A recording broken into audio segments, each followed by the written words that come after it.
Hate is what people do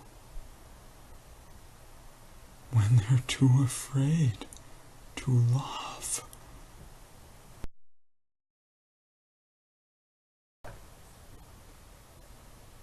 Unfortunately, there's a lot of hate in our world today.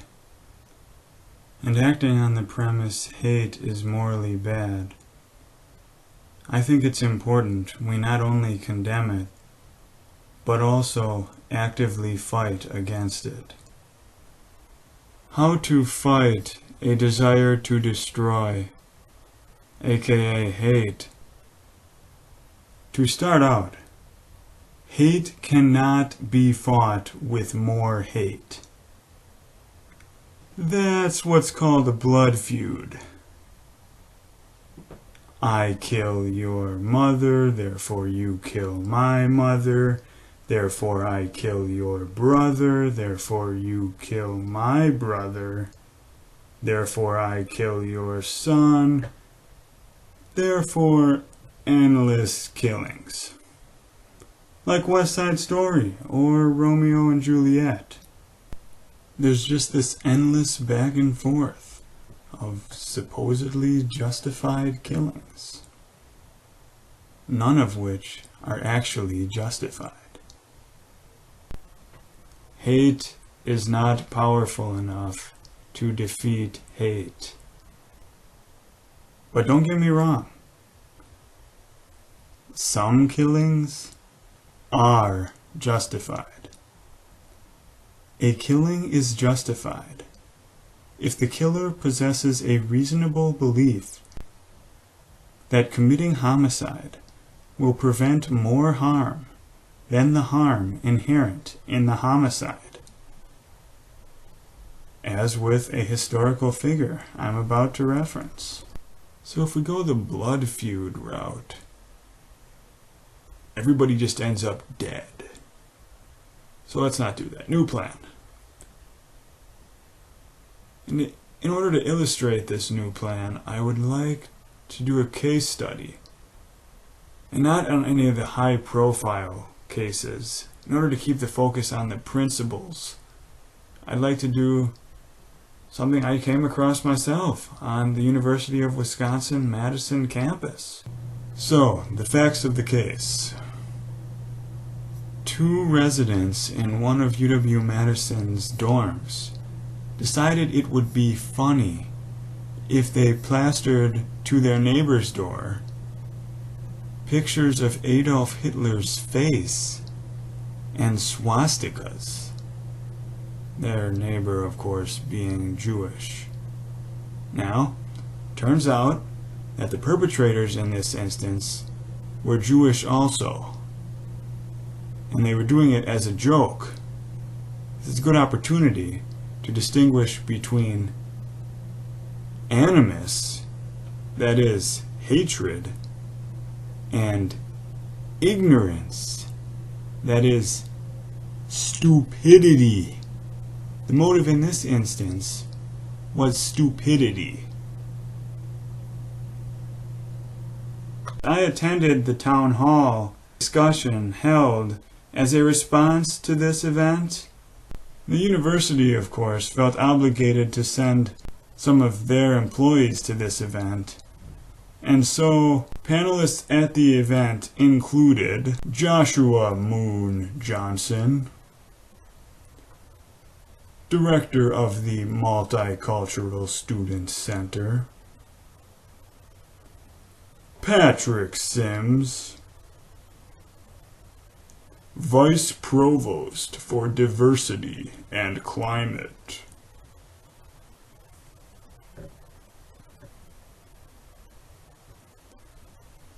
I wonder what it's like to have a job title 6 words long. I mean, even President of the United States is only 5 words long. And finally, we had Lori Berkwam, Dean of Students. Feeling about half as awesome, job title half as long. And these panelists and the universities more generally, response to this event was almost as stupid as the event itself. The university chose to respond with, as a disciplinary measure, mandatory participation in diversity programs. And anyone versed in the history of nonviolent activism would be able to tell you that this tactic would not succeed. But these people weren't exactly versed in the history of nonviolent activism. And I know that because at the event, in expressing my concern that so many of these proposed solutions were mandatory participation in diversity programs, I referenced Satyagraha. Now, most people aren't familiar with Satyagraha, but most people aren't paid to combat hate and bias. And I'm a pacifism nerd, so I do know. The way that we can change their beliefs, as I expressed to the panelists, is through Satyagraha, which is what Gandhi named his nonviolent, non-cooperation political strategy, which he developed from Leo Tolstoy's theoretical pacifism, and was later then, of course, applied by Martin Luther King Jr. in the United States. And I referenced Satyagraha and these people who are paid by the state of Wisconsin to combat hate and bias didn't know what I was talking about. Seconds after asserting there was no solution to anti-Semitism, Joshua Moon Johnson admitted he was not familiar with Satyagraha. Now, I took Econ 101 on that campus, and let's not kid ourselves.